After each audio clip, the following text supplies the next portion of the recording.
Well, I'm already excited about this. This is the EX30 from Volvo. Is it the best EV in the world under 40 grand? Well, yes. Is it amazing? Yes. Is there a fault with it? Well, yes. Firstly, this is the key. This is the world's most losable key, ladies and gentlemen. It only weighs around 10 grams, but there are 10 brilliant things about it that you should need to know, and here they are.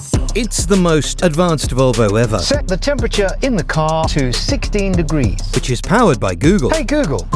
It obviously parks itself. Who are Leasing.com? Even the address. And solves complex human challenges. For the life of me, I have no idea where the nearest Asda is. Is there any way you could tell me? Ah, there it is. Thank you. Price is obviously number one. It starts from 33,700 and something pounds, and that means that it will save you already £600 a year, because if you're not in the UK you won't know this, but if a car is over £40,000 list, then you pay £50 a month tax, which is annoying, and I think they're going to campaign to stop that as an incentive for you to get these. But anyway, you can also get prices from Leasing.com, which includes VED, and Volvo are doing 0% finance if you wanted to pay half and pay half later. To test consumption, I'm going to Weston-super-Mare on journey. Here's my blanket and chair. Here's me charging. Here's another car not charging but parked in a charging space. Let me check that again. Charging, not charging. Number two, something that's pretty obvious, everyone's had to introduce now. Obviously Elon's had to do it as well. That's a bit of ambient light here. It is very subtle and it's professionally done. So you've got ambient lighting under here, which goes all the way along under there, and it's very subtle, and in the door cards. And this is operated by going to press car, you then press ambient, and then you choose one of the Swedish scenes. It's nice because it's clever. I don't know if you know this, Volvo is Swedish. It's clever. You've got forest bath, you got that word, and then you've got some more. So there's a twin motor and a single motor. The single motor has a range of 230 miles, that's real range, 250 for the double.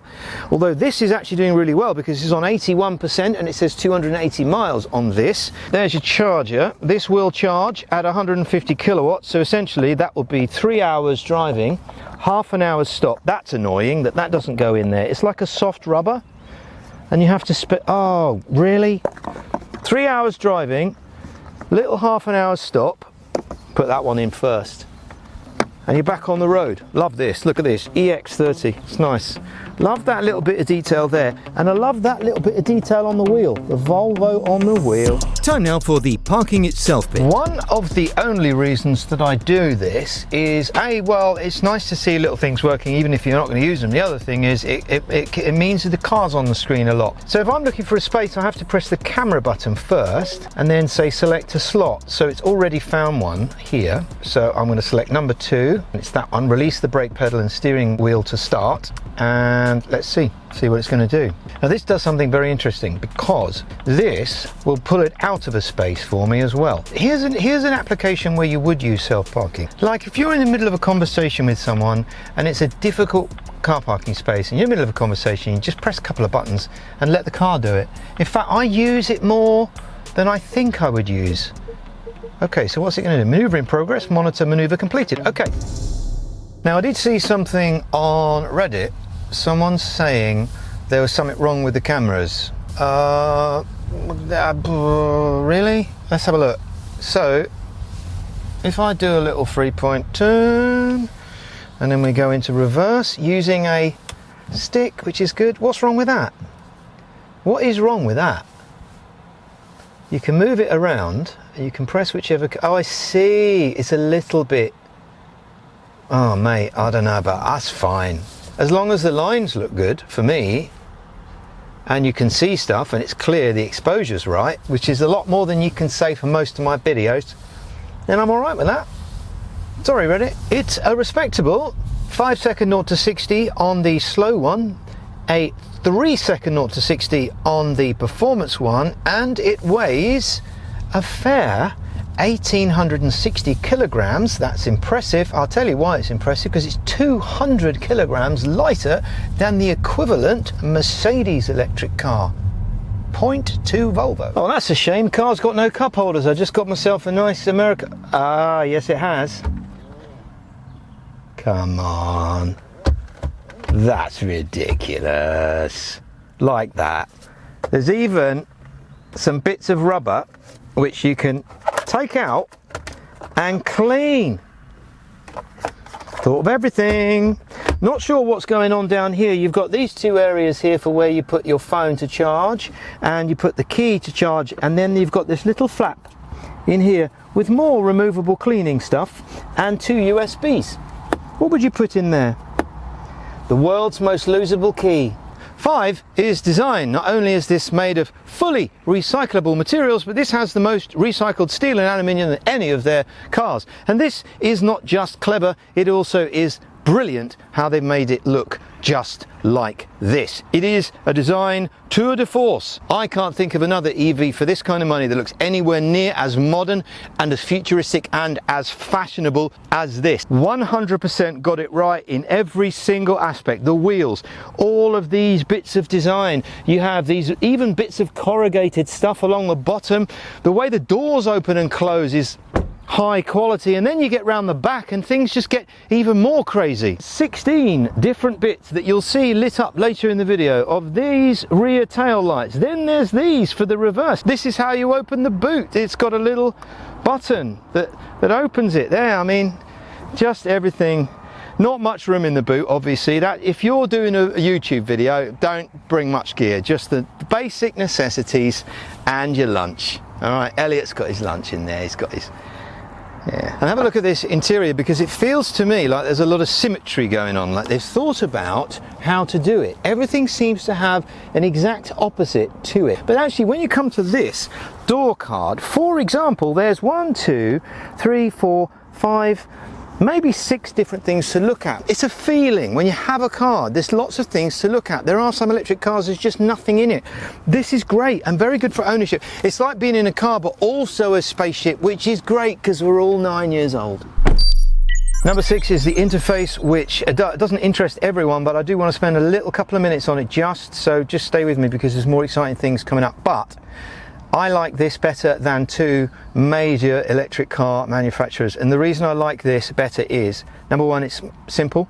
Number 2, there's different colours. Number 3, I like the fonts. And number 4, everything is big. So for example, up here, my speed, I don't have to look and find where my speed is. I can see that there. Then there's the percentage and the range. So I'm now on 79%, 234 miles.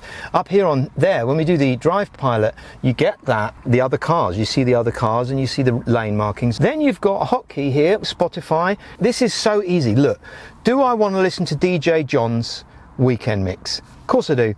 It's on SoundCloud, right? Or I can just go on to YouTube and watch the Leasing.com channel over and over again. And the clickback rate, oh, you'd never... Anyway, you've even got Waze here as well. There's a lot of cars that don't have Waze. I'm not going to keep saying which one.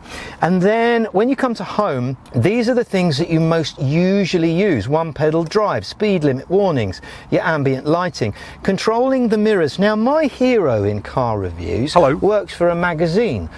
And he said it's annoying that you have to do that. Really winds me up. And it is a bit, but I'm going to disagree with him, because you don't change your wing mirrors that much. And if you do, well, it's 2 clicks, and then you use 1 click and then you use that. Fair enough. Other things of note are this Harman Kardon soundbar, which is a lovely idea if you're not really into your sound. It is pretty good.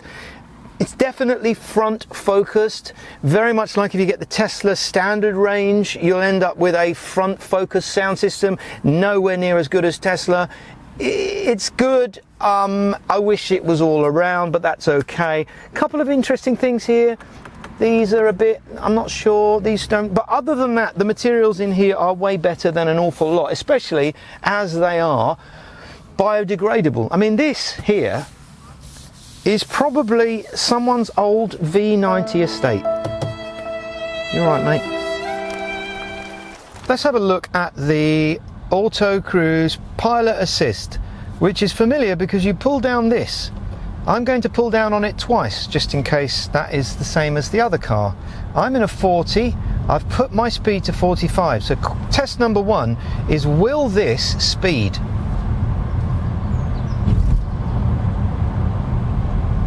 Yes, it will. That's a shame. Okay, so that's 1 point minus, because Mercedes would not let you speed. So now I'm going to click down again, Go back into this pilot assist. It's following the lines and it's doing a little bit of steering. Of course, you wouldn't have your hands off the wheel all the time, and that's not brilliant. It nearly went into the curb there. Okay, let's just call it radar cruise that's supposed to corner. Now I've cancelled it. Okay, well look, it works. It's radar cruise. It's nice. It's a little use it on the motorway-ish. And that is where it works extremely well. My range test to Weston-super-Mare was all done on pilot assist. 131-mile journey, and after a top-up of £18 odd next to the car, not charging, the whole trip cost me £23.54, or 2.5 miles per kilowatt hour. From home, that journey would only cost £2.31. Bear in mind, spending £1,000 on a charging point, you'll need to cover 16,000 miles to get that back in savings. Number 8 was going to be the things that I don't like, and I was going to create a list of all the things I don't like. The trouble is, I'm having difficulty thinking of things. So first of all, I knew it was going to have loads of road noise. So I was going to like, right, road noise is bad. There isn't any. How can a car that costs this little, it's quite expensive per month, but this little list have very little road noise? Come on, everyone else. Come on. Now, seriously, look at my serious face.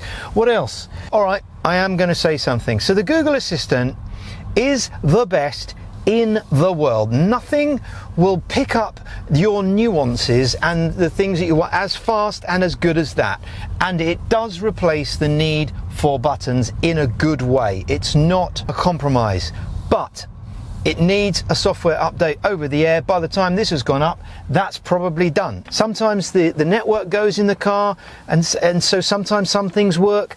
There's one other thing, I suppose, but that's the same with one other electric car, and that is that when you press the Spotify, even when you've got your phone on, you have to log in separately to Spotify. That is it, though.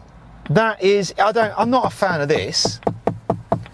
But I mean, come on, mate. Do you know what? If a car is quiet and I can hear not very much going on and it steers brilliantly and it's fast and it's relatively efficient, fine. I'll have a bit of trim that's blue. It's not the material, it's the blueness. I guess you could probably have another colour. Yeah. So number 8 is kind of a bit of a cock-up, really. In order to make anyone believe anything you say on the internet, trust you, and then believe your recommendations, you also need to tell the truth. So here's my new thing, the true news. There were some connectivity issues. In this car, the DAB was cutting out. Best to check Volvo have fixed that in the software update. The range calculations are excellent and you feel confident on a journey. I didn't notice any silly business on the range. One thing I am upset about though is why Finland pays from 21p per kilowatt hour on the move, yet here it's 89p. But here's the most shocking true news of all. The week prior to this, I had one of these. And not only did I prefer the old one to the new one, I also preferred the EX30. For some reason, it suited me better. I think it looks better. I prefer the software and the quality. This is the best EV I have lived with yet. 9. Driving dynamics. This is a brilliant car to drive. You might notice a little bit of wind noise. That's because I've got the window open because it's really, really hot today. But McPherson struts at the front, and then multi-link, which is a weird suspension choice for an EV. The result is brilliant cornering at just really, really good cornering and so much fun. So much fun. This feels so expensive and dynamic. It's one of the best EVs I have driven. And what on earth is that beeping? Ah, I know what that is. I was doing 31. Well, it also saves your license, ladies and gentlemen. Just like the other car, or the other two cars actually, there's just one button to find out where your charging thing is. And also when you put your navigation in, it will tell you, like the other car, how much you'll have left at the end. I feel a bit sorry for Elon. Everyone's copying him a bit, really. Can you name one example? I honestly don't use. Honestly, I You don't. can't name a single. Number 10, and we're back to the world's most easy to lose key, because we don't necessarily need it. It uses a special wideband technology and it should just open as you get close to it. For some reason it's got confused. But you can use your phone as well. So when it's got confused, you can press this button on here, or just try the door and it will open. Okay, so now I'm going to walk away and it should just lock itself. It was doing it earlier. Lock. You lock now. Bye.